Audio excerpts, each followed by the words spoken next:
Students, आज का topic है curl of A vector field के बारे में हम पढ़ेंगे और उसका भौतिक अर्थ क्या है। इससे पहले वाली क्लासेस में हमने ग्रेडियंट और डाइवर्जेंस के बारे में हमने पढ़ा था और उसका फिजिकल मीनिंग यानी भौतिक अर्थ क्या है उसके बारे में हमने समझा था। किसी वेक्टर फील्ड है उसका कर्ल यानी सदिश क्षेत्र का कर्ल किसे कहते हैं वो हम देखेंगे। कोई भी ऐसा हम मान लेते हैं कि एक बंद पृष्ठ है ना, क्लोज्ड सरफेस है। तो क्लोज्ड सरफेस है और उसके बीच में एक पी पॉइंट है। तो एक पी पॉइंट के आसपास जो है एक काल्पनिक जो है क्लोज सरफेस को हम मानते हैं, वेक्टर फील्ड को मानते हैं, जिसका पाथ क्या है, सी है। सी उसका पाथ है। तो और हम ऐसा मानते हैं कि ये जो बंद पृष्ठ है, क्लोज सरफेस है, ये छोटे छोटे एलिमेंट्स जो है उससे मिलके बना है। और एक इसमें ऐसा मानते हैं कि एक कोई भी एलिमेंट है वो अपनी जगह से विस्थापित हुआ है। तो ये जो क्लोज बंद पृष्ठ है ये छोटे छोटे एलिमेंट से मिलके बना हुआ है और ये अपने इसमें से कोई भी एक एलिमेंट है वो अपनी जगह से विस्थापित हुआ है। डीएल कितना विस्थापन हुआ है, डीएल जितना विस्थापन हुआ है ना। और जो ये बंद पृष्ठ है इसका सदिश फलन यानी वेक्टर फंक्शन क्या है, ए है ना। एलिमेंट की स्थिति पे उस एलिमेंट की स्थिति पे इसका जो वेक्टर फंक्शन है वो ए है और उसका जो विस्थापन है वो कितना है, डीएल है। तो वेक्टर जो सदिश फलन है वो ए है, विस्थापन डीएल है। तो ए और डीएल का जो डॉट प्रोडक्ट होगा है ना, उसे हम कहेंगे line integral of the vector function. Line integral of the vector function, ये रेखा समाकलन है ना, रेखा समाकलन सदिश क्षेत्र का जो है कर्ल कहलाता है। तो इसको हम जो है शब्दों के उसमें देखते हैं, डेफिनेशंस दोनों में दी गई हैं, इंग्लिश और हिंदी में दी गई हैं। तो इसे क्या कहते हैं, in this orientation the ratio of the line integral to the area enclosed by the path with the area tending to zero है ना। In this orientation the ratio of the line integral to the area enclosed by the path with the area tending to zero right, is equal to the magnitude of the curl vector field at the position of the area element। सो इसको इस तरीके से mathematically भी लिख सकते हैं और इसको इस तरीके से हिंदी में बता सकते हैं, रेखा समाकलन तथा पथ द्वारा परिबद्ध क्षेत्रफल के अनुपात का सीमंत मान है ना। परिबद्ध क्षेत्र के अनुपात का सीमंत मान यानी जब क्षेत्रफल शून्य के निकट हो, क्षेत्रफल अल्पांश की स्थिति पर परिमाण से में सदिश क्षेत्र का कर्ल कहलाता है। तो इसको मैथमेटिकली हम ऐसे लिख सकते हैं। तो ये जो है gamma is equal to close integral of A dot D l यानी line integral of the vector function है ना, for a complete closed path. उसको गामा इज इक्वल टू है ना close integral of A dot D l से बताते हैं। और इसे कहते हैं सदिश फलन के बंद पथ पर रेखा समाकलन को परिसंचरण यानी सर्कुलेशन भी से कहा जाता है ना। तो सर्कुलेशन भी से कहते हैं। तो जो क्लोज इंटीग्रल लाइन इंटीग्रल है ना, इंटीग्रेशन को हम क्या कहते हैं, सिंपल एक शब्द में उसको सर्कुलेशन भी कहा जाता है। तो इसको इस प्रकार से मैथमेटिकली जो हमने ऊपर शब्दों में देखा है उसको मैथमेटिकली हम ऐसे लिख देते हैं। तो ये क्या है, it is nothing but the gamma is the circulation है ना, जिसको हम close integral of A dot D l से बताते हैं। और कर्ल ऑफ ए किसे कहते हैं, कर्ल ऑफ ए जो है लिमिट हो जाती है जो आयतन अल्पांश है अगर वो शून्य के बराबर है ना। तो जो सर्कुलेशन है उसको डिवाइड कर दिया गया है स्मॉल एलिमेंट के साथ। कितना है स्मॉल एलिमेंट डी ए, ये स्मॉल एलिमेंट डी ए कितना है, जो ये क्लोज्ड जो सरफेस है वो छोटे छोटे एलिमेंट्स से मिलके बना है, और उसमें ऐसा मान लिया जाता है कि एक एलिमेंट जो है अपनी जगह से डिस्प्लेस हुआ है, कितना डी एल जितना डिस्प्लेस हुआ है उसका एरिया जो है, एरिया जो क्षेत्रफल है वो डी एल लिया गया है। तो गामा यानी सर्कुलेशन जो है, circulation is nothing but close integral of A dot D L, है ना। उसका रेशियो डी ए क्या बताता है, कर्ल बताता है। तो what is here, gamma maximum कितना है, close integral of A dot D L. तो कर्ल ऑफ ए, ये जो हमने शब्दों में देखा है इसको मैथमेटिकली इस प्रकार से लिख सकते हैं, और यानी इसको ऐसे भी लिख सकते हैं, दिस इज मैग्नीट्यूड, ये मैग्नीट्यूड है तो ये इसकी जो डायरेक्शन है उसको ईटा से बताएंगे। जैसे सपोज ये डायरेक्शन है तो इट गिव्स द ईटा, है ना। ईटा डायरेक्शंस जो है डायरेक्शंस को बताता है, एकाक्ष सदिश होता है हमें पता है। तो इसको इस प्रकार से लिख सकते हैं, curl of A dot eta is equal to limit D A tends to 0 1 upon D A close integral of A dot D L maximum यानी अधिकतम। ठीक है, अब इसमें इसका भौतिक अर्थ क्या है, फिजिकल मीनिंग क्या है, इसका मतलब जो curl of A vector field है वो हमेशा रोटेशन यानी घूर्णन या परिसंचरण से होती है ना। जो कर्ल ऑफ फील्ड है उसका मतलब क्या होता है, जो रोटेशन होता है और या जो परिसंचरण होता है उससे जो है कर्ल ऑफ फील्ड की उत्पत्ति होती है ना, एग्जिस्टेंस करता है। अगर जो इसकी वेलोसिटी है, वेग है, अगर शून्य के बराबर नहीं है यानी कर्ल ऑफ वी है ना is not equal to zero, तो उसे क्या कहा जाता है, रोटेशनल। और कर्ल वेक्टर फील्ड क्या कहा जाता है, यानी घूर्णी या कर्ल सदिश क्षेत्र उसे कहा जाता है। रोटेशन इसमें कैसे भी हो सकता है, रोटेशन इस प्रकार से भी हो सकता है, ये एरो के द्वारा दिखाया गया है, जो इस जैसे सुई घूमती है जिसे क्लॉकवाइज कहते हैं, है ना, उस दिशा में भी हो सकता है, और उल्टा भी हो सकता है जिसे एंटी क्लॉकवाइज कहते हैं। तो ये इस तरीके से रोटेशन हो सकता है। अब इसको कार्टेशियन कोऑर्डिनेट्स में, कार्तीय निर्देश तंत्र में जो है किस प्रकार से इसको डिफाइन कर सकते हैं, डिटरमाइन कर सकते हैं, वो हम देखेंगे। सो इसमें ये हम फिगर इसको देख सकते हैं। ये जो है एक क्लोज्ड पाथ है, क्लोज्ड पाथ किसका है, के एल एम एन, है ना, K L M N closed path है, और इसका वेक्टर ए है। ये जो K L M N closed path है इसका वेक्टर ये है, ये एक्स एक्सिस है, ये वाई एक्सिस है, और ये जेड एक्सिस है। तो ये जो ए वेक्टर है, ये ए मतलब जो फील्ड है, वेक्टर फील्ड है, उसका वेक्टर फील्ड कितना है, सदिश क्षेत्र का जो है ना वो ए है। और इसके 3 कंपोनेंट है, एक एक्स दिशा में है उसको ए एक्स मान लिया गया है, एक वाई दिशा में है उसको ए वाई मान लिया गया है, एक जेड दिशा में है उसको ए जेड है ना घटक जो है वो उसको मान लिया गया है। अब इसमें हम ऐसा मानते हैं,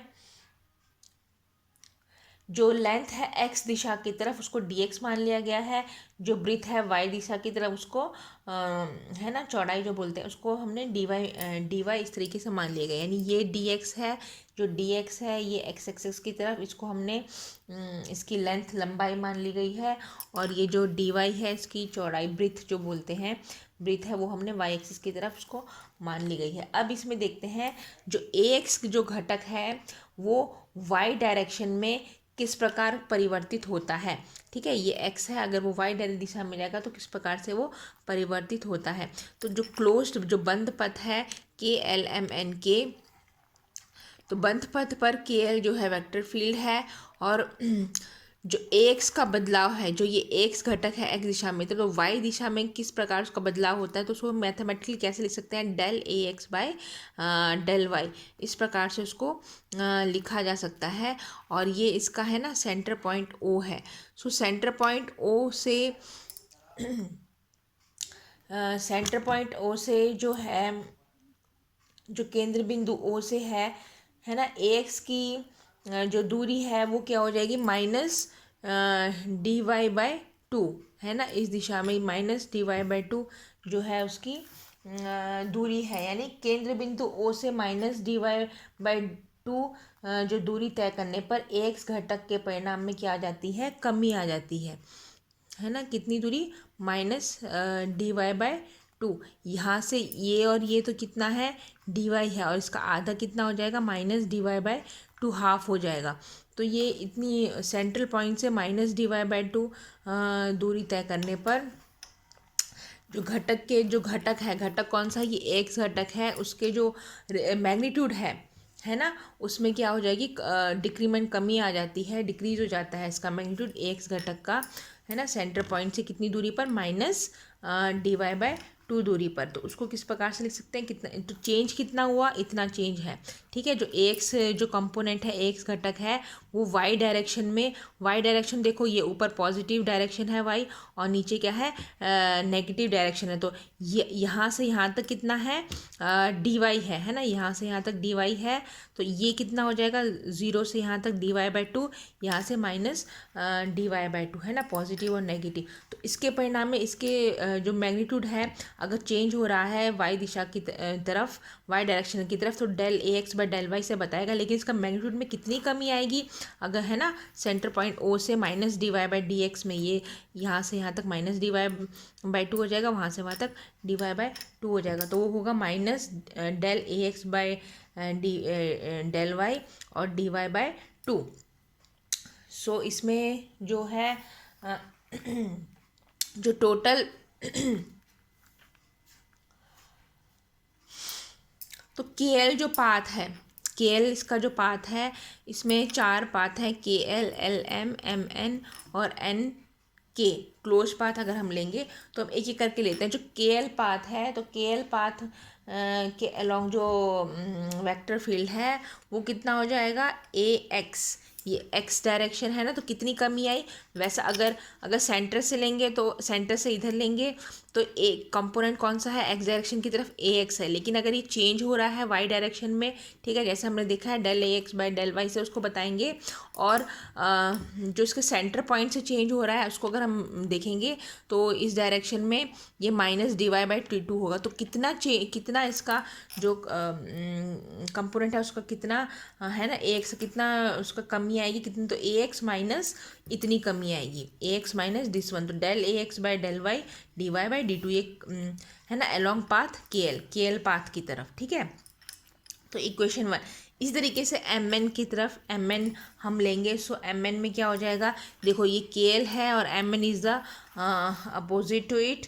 सो MN में हो जाएगा AX plus MN is the ऊपर पॉजिटिव में है ना, 0 से यहाँ पर हमें पता है ये पॉजिटिव होता है y का, ये नेगेटिव होता है, तो यहाँ -dy/2 है।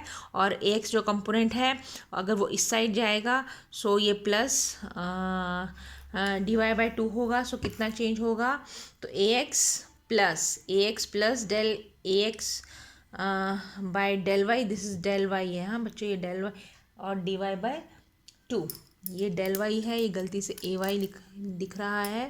So this is the del y/2।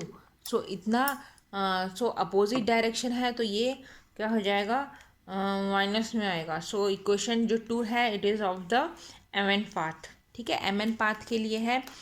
So AX component is should be, इसको इस तरीके से लिख सकते हैं, AX plus del AX/del y dy/2, equation number 2। इसी तरीके से LM पाथ के लिए क्या हो जाएगा, अब देखो LM पाथ है, it is of y direction के लिए, ठीक है। MN और KL है, ये किसके लिए, x को बताएगा, x डायरेक्शन के लिए। ML और N की है, इस is of y। So y जो कंपोनेंट है, अच्छा LM है, so it is of positive axis, positive side है एक्स एक्सिस के। तो LM जो y कंपोनेंट है, वो x एक्सिस की तरफ किस तरीके से चेंज होगा, तो वो हो जाएगा AY प्लस, क्योंकि पॉजिटिव साइड है तो प्लस आएगा, del AY/del x, है ना। AY कंपोनेंट है LM पथ के अक्रॉस, तो x के रिस्पेक्ट में कितना चेंज हो रहा है, dx/2, ठीक है, विद द सेंटर O, यहाँ से यहाँ तक क्या हो जाएगा, dx/2। सो ये होगा इक्वेशन नंबर 3। उस तरीके से N के path is of negative side of x है, तो यहाँ पर और है ना अपोजिट है, ये इसका ये अपवर्ड डायरेक्शन में है, डाउनवर्ड डायरेक्शन में है, तो इसका अपोजिट है, तो यहाँ पर क्या हो जाएगा, माइनस साइन आएगा। तो एन के पाथ का हो जाएगा minus A Y minus del A Y by del X D X by two. This is equation number 4। ये इक्वेशन नंबर 4 है। तो ये 4 पार्ट्स की इक्वेशंस है, 1 2 3 4। फर्स्ट और सेकंड है वो एक्स कंपोनेंट वाई डायरेक्शन में कैसे चेंज हो रहा है with respect to Y direction, वो है। और थर्ड फोर्थ है कि जो ए वाई कंपोनेंट वो एक्स डायरेक्शन में कैसे चेंज हो। लेकिन हमें क्लोज्ड पाथ देखना है, के एल एम एन के, है ना, क्लोज्ड पाथ के लिए लेना है, क्लोज बंद पथ के लिए लेना है K L M N A. तो हम क्या करेंगे, चारों इक्वेशंस को यहाँ पर ऐड कर देंगे। ठीक है, 4 इक्वेशंस को हम चारों की चारों इक्वेशंस जो हमें मिली थी उसको हम क्या कर देंगे, ऐड कर देंगे। तो हमें मिलेगा है ना, close integral of K L M N K, यहाँ पर आएगा A dot D l, A dot D l आएगा इधर, इज इक्वल टू पहला पद है close integral of L to K A dot D l plus L to M A dot D l plus M to N A dot D l plus N to K A dot D L. बस इसकी values जो है ये रख देनी है और हमें मिलेगा, इसको सॉल्व करेंगे, सो इट शुड बी, है ना, चारों की वैल्यूज़ हमने ये रख दी हैं।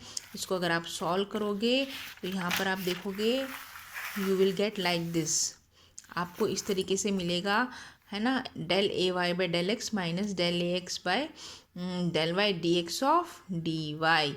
सो दिस इज़ फॉर द है ना, आपको इस तरीके से मिलेगा। सो